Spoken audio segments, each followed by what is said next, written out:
Welcome to this special episode of Zion's Wire, the official podcast for Zion's Hope. I'm Christopher Diaz, and I've just gotten back for a third trip to Israel. David Rosenthal and I have been so privileged to visit Israel 3 times in the past 10 months. And we've learned and gained so much from these visits, especially during this trying time for Israel and her people. We just had the opportunity to share this with a live audience, and we want to share this with you as well. So we're hoping that you'll benefit from the insights and things that we've shared and what we've learned and experienced during these visits. So check this out. Well, it's a delight again to have you with us. We have a little bit different schedule this morning. Again, when we went to the monthly program and the lunches, we have intentionally made it possible for us to sometimes have 2 sessions, sometimes 3, and sometimes something in between. And this is kind of that in between.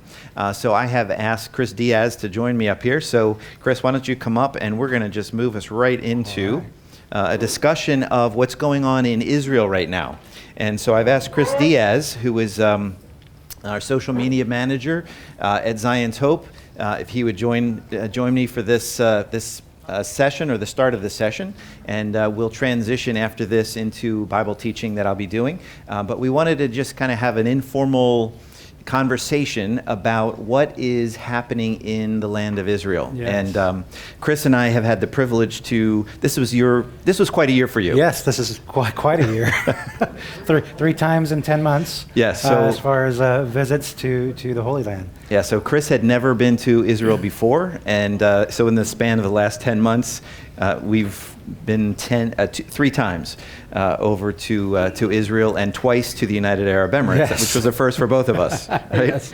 So we have seen quite a bit, and I think have maybe a unique perspective, having been there 3 times in such a brief period of time. And so I've asked Chris to kind of be here and maybe just jump in and share a little bit of your observations, being so new to traveling to Israel, but now being a veteran after having been there 3 times in such a short time.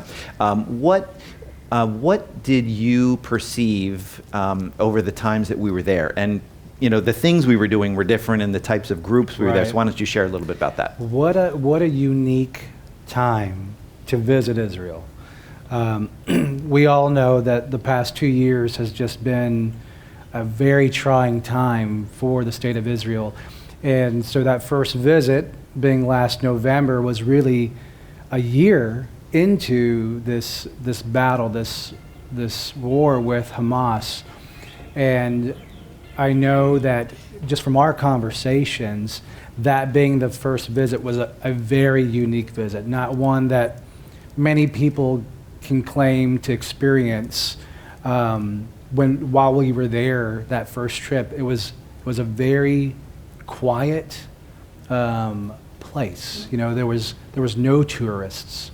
You would visit a holy site or walk the streets, and there really wasn't many people around. I remember walking through Capernaum last November, and you and I had it to ourselves. There was nobody else. I was wondering if there would even be a person there to sell us a ticket to get in. There was nobody at Capernaum when we were there on the north shore of the Sea of Galilee. Yeah, absolutely nobody. Not a bus in the parking lot, and I think the only other vehicle was of the staffer who was working. To go from that visit, fast forward to this trip we just got from a week ago, actually, yesterday, there were buses in the parking lot. There was people, there was crowds checking things out. So a very unique experience. You know, a lot of questions the first visit were, why are you here? Why are you here in Israel? As we would talk to the locals, and we would just simply say, because we love the people and we love the God of Abraham, Isaac, and Jacob. And you would just see faces go, you know, it was shock and awe, like, wow, you're here in the middle of a war. You're here showing support. Thank you. And even still on this most recent visit with a tour group of almost 40 people, there was still that, hey, I'm surprised you're here. You know, we've been in this battle, but the demeanor of the people has certainly changed. And of course, right in the middle of this year of these 3 visits, we had another visit, which was also servant's heart oriented, and was bookended by I think they call it what now, how many days of the 12-day war with Iran. So the spirit of the people and what they've been through. And I had this conversation yesterday morning, actually right in front of Oxum. I was sharing with an old friend about what I'm doing now. And they were so surprised. You've been to Israel this past year, really, with all this going on? I'm like, yeah, absolutely. And it's been great. I loved it. Were you scared? Inside, maybe there was a little bit of hesitation. But part of me was also so excited to be in the land that God has called his own and called a people to. And so that was so unique. For me, that's been what has blown my mind, to get to go to this location that all the world is watching. It's the center of everything. It has been, and it's even now, it's so much so that everybody's watching. What is Israel doing? What's happening in Jerusalem? I know we've talked about that so many times. This is the center of the world, biblically speaking, and When we were there in November, some of you know, we were all the way, and there was just a small team of us. It was mostly people from Zion's Hope, from our staff, Chris, myself, and a couple others, and some of our team in Israel that lived there. And we were all the way up north, and it felt like we had the whole country to ourselves. You didn't see tourists, you didn't see buses. We went to sites and there was no one there. We went up on the Temple Mount in Jerusalem, and we were almost the only people on the Temple Mount in Jerusalem walking around the Dome of the Rock. But earlier in the trip, back in November, we were all the way up at the northern border, just south of the border with Lebanon, very, very close. And we were there ministering at a church. And we shared with some of you, we were preparing food because the pastor and his son, who is a culinary chef, and had just opened a business before the war broke out. And he's like, how can I use my talents for the Lord? And he started to transition to get volunteers to help prepare meals for Israeli soldiers that were up at the border. And it just mushroomed, and then it got national attention. And they were serving literally tens of thousands of meals to soldiers. And so when individuals would volunteer, they'd say, hey, can you come up? Are you willing to come up there and help us chop onions and tomatoes and whatever it was to make food? And we were up there, and the sirens went off, and we had to run to a bomb shelter. It was a very surreal experience. And welcome to Israel. Yes, and so when you experience that, you understand why Israelis look at you and they say, "Wow, we can't believe that you came, that you cared that much to come during this difficult time." And so we ran to the bomb shelter. They have them all over the place because Israel really needs to have that protection for its citizens, and so especially near the borders with Gaza, with Lebanon. You'll see lots of bomb shelters, and so we had to run to the shelter, and no sooner did we feel like we had the all clear, we stepped back out into the parking lot, and the sirens went off again, and we had to run back into the shelter. There wasn't time for all of us to get back in before we heard the rockets hitting not that far away on the other side of where our van was parked, and we could kind of see the smoke afterwards. It was a very poignant reminder of what the Israelis have been dealing with for decades near their borders, and the world is largely silent, has been largely silent. Now they're paying attention because of what's taking place in Gaza, and even in large measure, sadly, forgetting the October 7th massacre from the standpoint of what Israel incurred, and that there are still hostages in Gaza, Israeli people still as hostages in Gaza today. But Israel, near their borders, have bomb shelters all over in their parks. Yeah, that's so important to note, because even in the conversation I was having yesterday and explaining the experience there, it was kind of a nuance to them to realize that this has been ongoing, that part of the building code is having a bomb shelter under every building, having the staircases fortified a certain way, that this isn't new. They were like, oh, so this has been going on. I said, this is not, they said, this is not new. I was like, no, it's not new. This is, as long as Israel's been there, these are the battles they've been fighting. And so even to their building code, they have to think about these things, that this is the way of life. And it's, for lack of a better word, it's just trauma living on a regular basis, that you're having to hear the siren, go hide. So. So we were there this summer as well. So first we were talking about November. We were back there this summer with our Servant's Heart team, some of whom are here in the audience, I see out there. And we also heard sirens while we were there in Jerusalem, I think it was. And again, it's sobering. For Americans who are not in the mode of war, it sounds like, wow, you were there and there are sirens and rockets. And for 99% of the trip, you would never know that there's a war going on. As we went through the land, people are out and about and doing their things and shopping and eating and sitting at cafes. It's a very surreal experience. And tell them what happened on the last night, what we saw in the sky the last night before our Servant's Heart team left. Yeah, so it was a very quiet, that trip was generally quiet. We didn't see too much. But yes, as we were walking the streets of the old city of Jerusalem, I see my wife in the back. I got a text from my wife, hey, I'm getting an alert on my phone. And sure enough, as she said that, my watch started going off with an alert showing that there was something entering the airspace. And so I quickly looked to the sky, and sure enough, I see a projectile of some kind going across the sky, and then two missiles headed straight towards it. And that was the Iron Dome's defense system shooting off. And you could see this right above us in the old city. We're watching this take place, and everybody just kind of stopped because you didn't have, fortunately, the alert wasn't for our specific area. That was something headed towards Tel Aviv. But it was in the airspace there over Jerusalem, and you could see it play out right before you. And so everybody kind of pauses. They took out their phones, take pictures, and it was a very surreal moment. You see a little poof in the sky. It had been intercepted. And then everybody just kind of went back to what they were doing. It's such a strange phenomenon to be there to witness that. The streets were packed.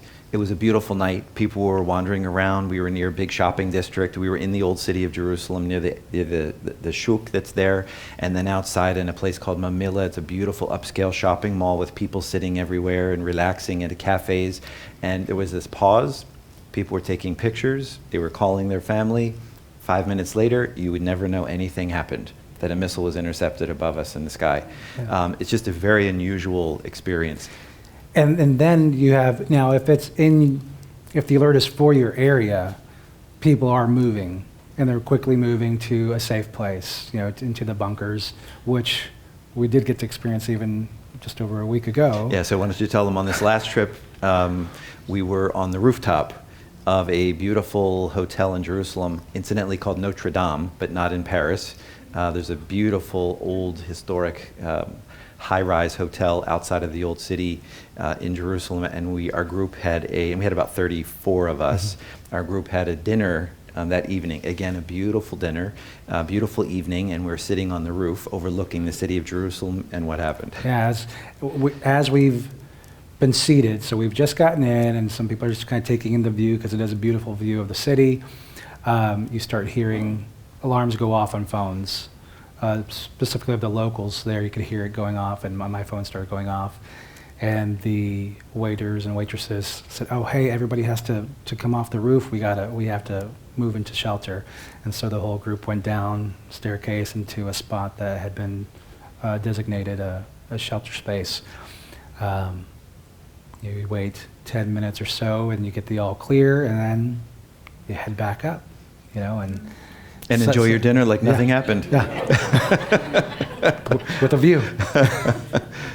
So it's and there are times when these alerts are coming more frequently. There are less of them in Jerusalem, and incidentally, the reason why there are less of these alerts and less rocket attacks toward Jerusalem is because the Muslims who are firing these rockets from different locations are concerned about not hitting Islamic sites or Islamic holy sites, and there's a large contingent of Palestinian Muslims that live in East Jerusalem.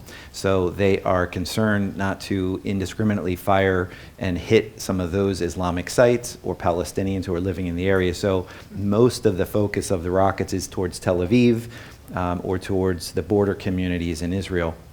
But it's some of them are coming in these other locations on a regular basis.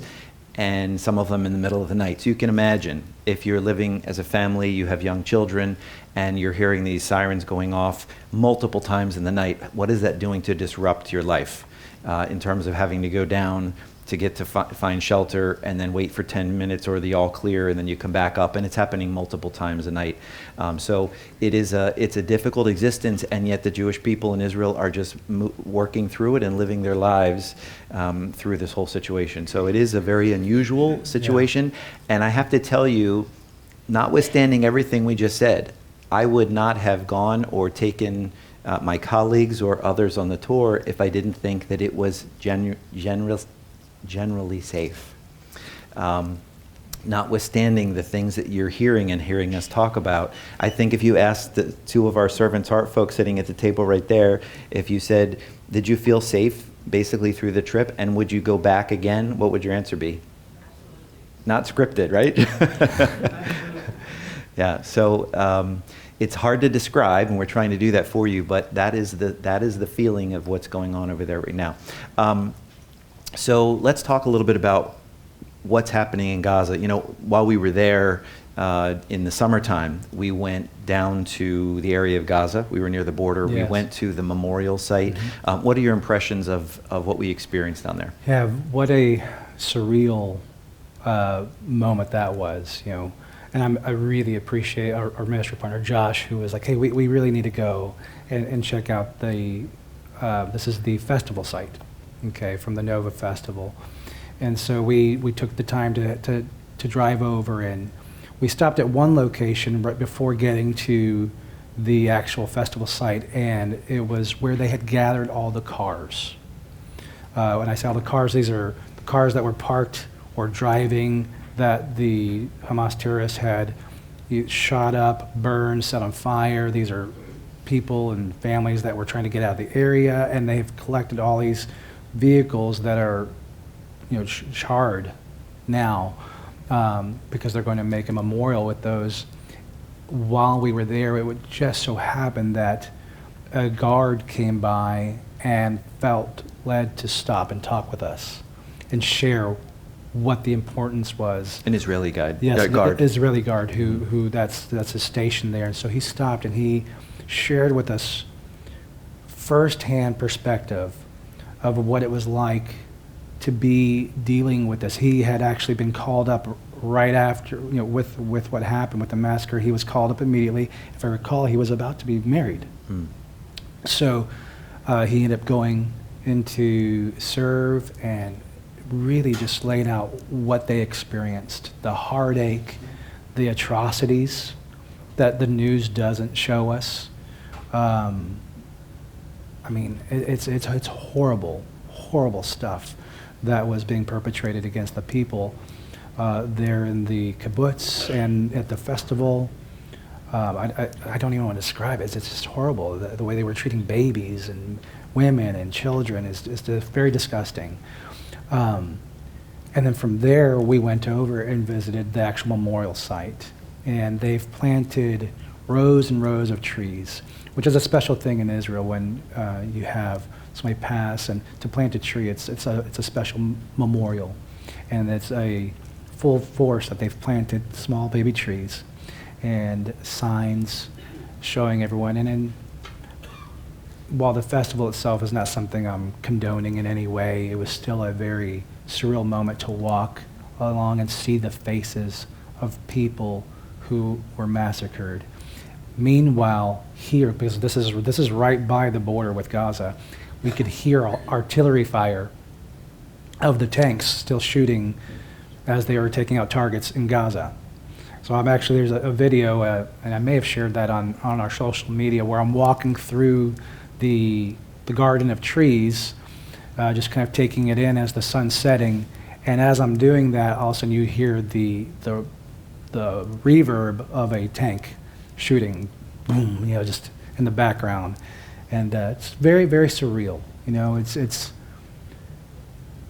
hard to be here and think about what the people there have been going through and ongoing, just ongoing and ongoing. So. And when you walk through, as Chris mentioned, you have rows and rows and rows and rows and rows of these trees and signs on posts that show the picture of the person who was murdered, and tells the story. Yeah. And some of them were incredibly heroic, trying to save people in the small Israeli settlements that were along the border. The stories, very heart-wrenching to see that. And you'll see at the bottom of the picture with the pole, in these rows, you'll see little mementos that people have brought, like a little stuffed animal or something personal to that individual from family members that have gone. And it's just a huge field of these memorials of those who were killed. So for Israel, which is a culture of life, this is a very difficult place to go. And I'll just back up for a minute to where Chris was mentioning that we went to the charred cars. For those who were at the festival, were trying to get away, and their cars were burned, many of them burned alive in the cars. And Israel took those cars and has stacked them up some distance away, and you just see stacks and stacks of these cars. And while this Israeli guard was there coming up on his own time to help us understand more of what happened that day, there was a small car that pulled up next to us on the side of the road in the dirt, and 3 young Israeli ladies got out of the car, and I walked up to them while our team was listening to this other guard, and I asked them, how they were doing and why they were there, and they were surprised to see us there and our group. And it turns out that this is the first time, which was more than a year later, that they felt that they could emotionally handle what they were coming down to see. One of them lost a friend that day that was murdered by Hamas. Another one has a relative that is a soldier that was in Gaza at the time fighting, and another one lost a family member fighting in Gaza. And so the 3 of these young women came down to pay respects and to see the area, and in God's providence had just an amazing opportunity to share the gospel with them while we stood there and looked at the charred cars. And it was, for me, a very impactful time, because even in the tragedy of that, God still gives us opportunities to share the truth of the gospel with people who need to hear it. And at the end of the conversation, they looked at me and they said, we've never heard anything like this before. And it wasn't me, it was the Lord speaking through me. But that was during our Servant's Heart program, and it's wonderful to see the opportunities that God gives us and our team as we're traveling through the country, visiting some of these locations. Yeah, and it's interesting you brought up the story, because that kind of opportunity showed up a few times through these various trips. Mm-hmm. And me, in reflection, that was just one more wink from God that we were at the right place and the right time, and he was orchestrating these conversations, whether on the airplane, in the airport, on the road, in a taxi. There was just so many of these moments where we got to share about our faith, and just to be loved, to being Jesus with skins, on being his hands and feet, getting to cook with the soldiers, and me standing there cooking over 3 grills, with the base chef, and us just having a 2-hour conversation, getting to know each other, and hearing about his family, and that he's been in service for 12 years, and all these different things, and just sharing together. What a memory for me, and a blessing from God. But to see also that the people there, they're receptive, they're looking, and they need our support, our prayers, because this is such a trying time. And to look in someone's eyes, I remember walking along in Jaffa, and I think this was in the Servant's Heart trip in the summer.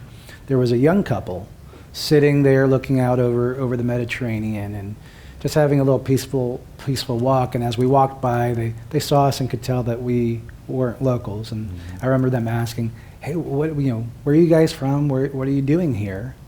And when we told them, just as before, "Hey, we're here to love on the people, to support the people, and we love the God of Abraham, Isaac, and Jacob," their reaction alone said so many words. And it wasn't even using words. They just were wowed You could see it in their eyes. And then they just said, thank you. Thank you for being here. Thank you for supporting us. And we just heard that over, as you mentioned, we heard it over and over and over again, even on all 3 trips. Mm-hmm. Thank you so much for coming and for your support. Let's transition, because there's so much more that we could say about opportunities that the Lord gave through these trips. But let's transition to what's going on in Gaza right now, and maybe talk a little bit more geopolitically about what's happening. As many of you know, if you're watching the news, President Trump initiated another peace plan just a couple days ago, and initially it was said that Hamas had 72 hours to respond to this peace plan. This is very significant in that there is very, very broad support across the nations, both Israel, Prime Minister Netanyahu, and also the Palestinian Authority, which is shocking. Mahmoud Abbas have agreed and signed off on the plan, this peace plan that was proposed by President Trump. And you also have many of the nations of the Middle East. Emir of Qatar, and Jordan, Egypt. Yeah. So Saudi Arabia, United Arab Emirates, and then nations beyond that as well in Europe and other parts of the world. Very, very quickly, I think it's very notable that these nations and leaders signed on so quickly to support this plan. It makes me scratch my head a little bit as to how so quickly so many nations that were so antagonistic and had a lot to say about their displeasure about what's going on and throwing around words which I think are ridiculous, like genocide and other things, that they so quickly have signed on to this plan. There are groups like Palestinian Islamic Jihad, which are very radical groups that are in Gaza that don't like the plan. They said it's just in favor of Israel, and that it allows, whether it's Israel or the United States or an Arab group, to come in and to what they say continue to occupy Gaza. So there are radical groups, and in America, radical Palestinian groups as well, who don't like the plan. But in general, I would say it's having broad support. And so the question is, what's going to happen in the next day or 2 or 3 in terms of what Hamas will do? I think if there's any question as to why they would not support the plan, everybody should know by now, if we haven't realized it, but this is what Hamas desires. It's written in their charter. They want the end of Israel. They want the end of Jews. So there really is no peace plan that's going to come across the table that they're going to say, okay, yeah, we like that one, unless it meets their goals. Yeah, what this really does, this plan, it provides Hamas a personal exit ramp for those who are still involved in it, to say, we'll give you, if you lay down your arms and you walk away from Gaza, you'll be guaranteed safe passage to another country, and it gives Hamas the opportunity to preserve their own lives, those who are still involved at the leadership levels of Hamas, and to walk away from it. But again, as Chris mentioned, it's in their charter to destroy Israel. That's their ultimate goal. It's not that they want to live peaceably side by side with Israel. That was already happening from the standpoint that Israel left Gaza years ago, and it was a Palestinian enclave, and it was run by Palestinians, and Hamas took it over. So it's not an issue of, well, we just want to live side by side peaceably. It's Hamas saying we don't.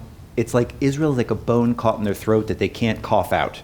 They don't want Israel existing at all, and certainly not in the part of the world where it is right now, so in the Middle East. So the question is, with all of this and with all of these nations now signing on to say, yeah, we support this plan all over the world and across the Middle East, the question is Hamas going to agree to these terms? And one of the key terms that's a sticking point for them is the immediate release of all the hostages that are remaining, either alive or dead, that are in Gaza. And of course, they lose their bargaining chip. The hostages are Hamas's bargaining chip. So the question is, will they initially give up right away those hostages back to Israel? And then Israel has agreed to return a lot of Hamas and Palestinian prisoners who are in Israeli prisons because of the things that they've done and the threats that they've made to Israel through the years, that Israel is going to release a very large number of them as part of the deal. And that they have stipulated that Palestinians are not going to be forced to leave Gaza, They can choose to leave, and they can come back, and they can be integrated into a new developed Gaza. And there's big plans for the development of Gaza. And that leads us to IMEC. Yeah. And I know if you watch our podcast, and I hope you do, advertisement, download our app, the Zion's Hope app.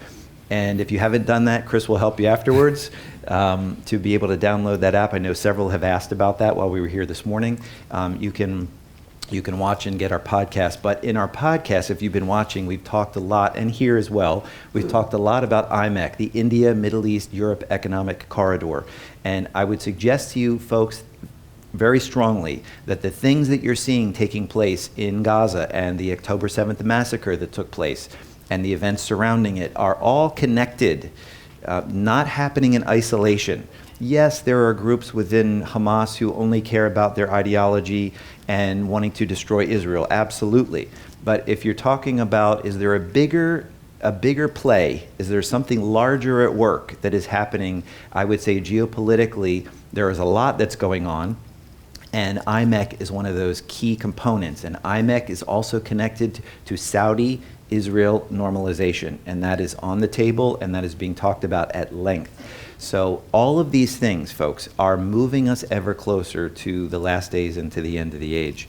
And it's important that God's people are aware of these things. IMEC, and again, it's geography. Get out a map when you get home if you're not sure. But again, where is low-cost manufacturing being developed in the world? Up until COVID, primarily in China. And what has been the concerted effort of America and the West after COVID in terms of supply chains and manufacturing? To move it and push it away from China, to move it into other more secure locations, to bring a lot of manufacturing back home here to the United States, but also to move manufacturing to other countries with low-cost labor.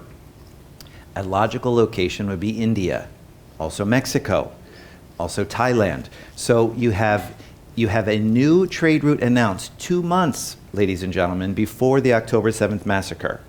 2 months before, a new trade route announced on the world stage from India to the United Arab Emirates, where we just got back from less than a week ago, through Saudi Arabia, through Jordan, to Israel, and from the port of Haifa in Israel on the Mediterranean, across the Mediterranean to Europe. And this trade route, the Prime Minister of India, said this is the most important trade development for the next 100 years for all of humanity.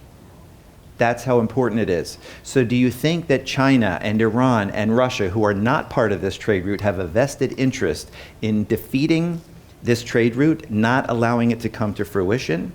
And what is the mechanism that would prevent it from happening? 2 major countries do not have a normalization agreement with each other that are part of the trade route: Israel and Saudi Arabia. And if you want to talk about the one issue that could keep those 2 countries from reaching a normalization agreement to allow this trade route to happen, it is the Palestinian issue. If you want to drive a wedge between Israel and Saudi Arabia and prevent normalization, prevent the expansion of the Abraham Accords, what are you going to do? You're going to play the chip that's going to get you what you want. If you're China, Iran, Turkey, Russia, you're going to play the Palestinian chip. And the Palestinian people continue to be a pawn within the hands of the Arab Muslim world, just as they have used the Palestinian people as a wedge issue against Israel since Israel's rebirth in 1948. They continue to do it. And sadly, you have many Palestinian people in Gaza that are paying a very dear and high price as a result of what is going on. So a lot of the things that we're seeing are already baked in to, I believe, the outcome. Yeah. And you mentioned how not all these things are not in isolation, because even around that time of October 7th, there were several things happening with that whole meeting, with talk of red heifers. So there's multiple pieces, and I have to step back and go, wow, look at the big picture plan here of all the things happening, God's sovereignty at work, and everybody's just watching and waiting, and it's unfolding rapidly, because there are things moving forward that just move one chess piece here and here and here, and next thing you know, we're in a whole different place. And we're talking about peace plans. I mean, if that doesn't get you paying attention, I don't know what will. If you're a student of Scripture, we're talking about peace plans. We're talking about Abraham Accords. So I'm not saying that every time there's a peace plan announced that it's the peace agreement or the covenant that will be signed with the Antichrist in the days ahead, but we need to be watching, and we need to be aware of what are the factors surrounding, what are the dynamics that will be in play surrounding a future coming peace agreement that Israel, I believe, will sign with that future coming Antichrist who will rise on the earth. I don't think we're that far off. I think it could be in our lifetime or our children's lifetime. I know your kids are here, and mine have been here and heard this as well. And I know a lot of us have kids, grandkids, and they need to hear and be alert to what's going on over in the Middle East. Yeah, I think about coupling with the visits that we just had, and you see so many things happening, like local Israelis going onto the Temple Mount. I mean, there's a lot of escalation that just says, wow, something big is right on the horizon. Yeah. And we were in Jerusalem, and the day we went onto the Temple Mount, we just took a peek into a place that very devout Orthodox Jews are developing in Jerusalem, not just very, very close from the Western Wall and the Temple Mount. They are developing the materials for the reinstitution and the rebuilding of a temple in Jerusalem. All the elements, the menorah, the golden lampstand, they're working with the development of the purification of a red heifer for the ashes of the red heifer for purification. So the robes, the clothing for the priests. So they are doing all of these things in anticipation of someday soon being able to get back up on that Temple Mount to reconstruct a temple of some sort. They've been developing magnificent plans, incidentally. They have 3D renderings of what they propose to build up there. And the day that they get the opportunity, and I think that day could come soon, to go up onto the Temple Mount and to reconstruct the temple. And what do they want to do? What's the point? To restart animal sacrifices. Because there are many Jews, now there are many within the country of Israel who are not interested in this at all. They're secular, they're not looking for this. But there is a growing segment within Israel who wants to restart animal sacrificial system the way it was in ancient Israel. Why? Because they know that the requirement for a blood sacrifice to atone for their sin has never been rescinded by God. So good deeds, mitzvot, isn't going to cut it to find atonement before a righteous holy God who is a consuming fire, who demands a blood sacrifice for sin. So you have a segment within Israel who are looking for the day and actively moving toward the day when they can reconstruct that temple and restart the animal sacrificial system. Yeah, that's major happening. Yeah. So thank you, Chris. Yeah, I appreciate absolutely. it. Just wanted to share some thoughts with you. I'm going to open the Word of God here in just a minute, but I appreciate your insights as now you're a veteran. Three trips in 10 days. Appreciate it. 10 months. 10 months. 10 months. 10 months, not 10 days. 10 months. And to all of you, shalom. Thanks for watching this special episode of Zion's Wire. We hope you enjoyed it. To track along with us further, and for more episodes like this and much more, check out our app, Zion's Hope. You can find it on all the platforms. Visit our website and stay tuned for more. Thanks for joining us today on this episode of Zion's Wire, a podcast fueled by a passion for God, His people, and His plan for planet Earth.